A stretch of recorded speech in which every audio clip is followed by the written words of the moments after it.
অর্জন বলতে যদি এক কথায় বলি তাহলে জনগণের আকাঙ্ক্ষা পূরণ হয়েছে।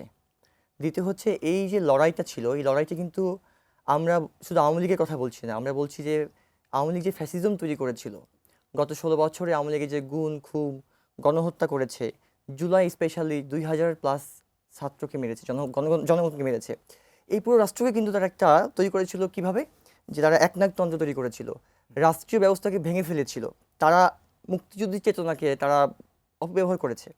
পাশাপাশি জাতীয় যে ঐক্য ছিল বাংলাদেশে, সামাজিক যে বিভাজন ছিল, এটা পুরোটা ধ্বংস করে ফেলেছে আওয়ামী লীগ। আমাদের একটা কথা বারবার বলছিলাম যে জুলাই যেই অভ্যুত্থানটা হয়েছে, এই অভ্যুত্থানটাকে আপনি দেখেন আজ পর্যন্ত আওয়ামী লীগ বলে এটা নাকি জুলাই দাঙ্গা, এবং আওয়ামী লীগের নেতা থেকে কর্মী পর্যন্ত কেউ একজনও জুলাই অভ্যুত্থানকে তার মেনে নিতে পারেনি। তারা বলে জুলাই এটা দাঙ্গা ছিল, এটা ছাত্রসহ একটা গ্রুপ অফ পিপল এটাকে নিজেই তৈরি করেছে।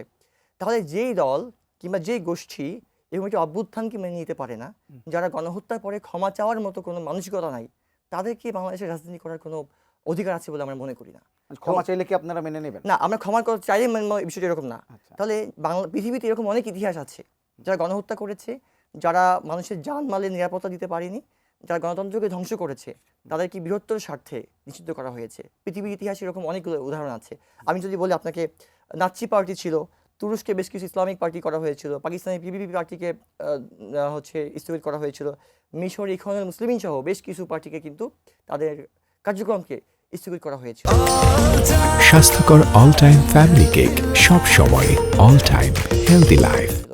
একটাই কারণ ছিল, তারা সন্ত্রাসী কার্যক্রম করছে কিংবা গণহত্যা কিংবা এরকম বিভিন্ন রকম গুম খুনের সাথে তারা যুক্ত ছিল।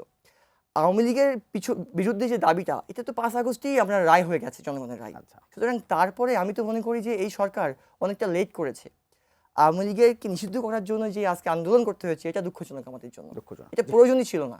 এটা 5 আগস্টের রায়, যেই একটি সরকার ক্ষমতায় আছে, সেই সরকার ক্ষমতায় থাকাকালীন সময়ে গণ অভ্যুত্থান পরবর্তীতে বা গণ অভ্যুত্থানকালে তার প্রধানমন্ত্রী থেকে শুরু করে একদম একটা ওয়ার্ডের নেতাকর্মীরা পালিয়ে গেছে, ইভেন জাতীয় মসজিদের খতিব সেও পালিয়ে গেছে।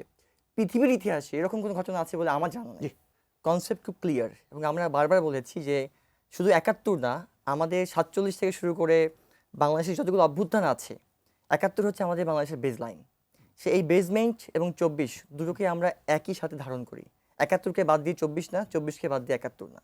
সুতরাং ৭১-এ যেই সমস্যাটা রয়ে গেছে, যেটা আমরা বলছি আলোচনা হচ্ছে, এটাই সমাধান হতে হবে। দেখুন, আওয়ামী লীগ আমলে কিন্তু ট্রাইব্যুনালে একবার কথা আসছিল যে জামাতের বিচার করা দরকার, এবং আমি যদি ভুল না করি তখন ব্যারিস্টার শফিক আহমেদ স্যার ক্ষমতা হস্তান্তরের পরে আনিসুল হক আইনমন্ত্রী হলেন। ট্রাইব্যুনালে যখন সংশোধনের কথা বলা হলো আইনটাকে, যে অর্গানাইজেশনের বিচারের ব্যবস্থা রাখা হোক, তখন কিন্তু আওয়ামী লীগ করে নাই। কেন করে নাই তার উত্তরটা আমি জানি না, ভাই জানি কিনা আমি জানি না। তাহলে আওয়ামী লীগ যখন যুদ্ধাপরাধীদের বিচার করছে, ক্রাইমস এগেন্স্ট হিউম্যানিটি বিচার করছে, আইসিটিটাকে তৈরি করা হলো, সেই আওয়ামী লীগ কেন যুদ্ধাপরাধীর দায়ে কিংবা গণহত্যার দায়ে জামাত কিংবা অন্য যতগুলো পার্টি ছিল তাদের বিচার কেন করলো না?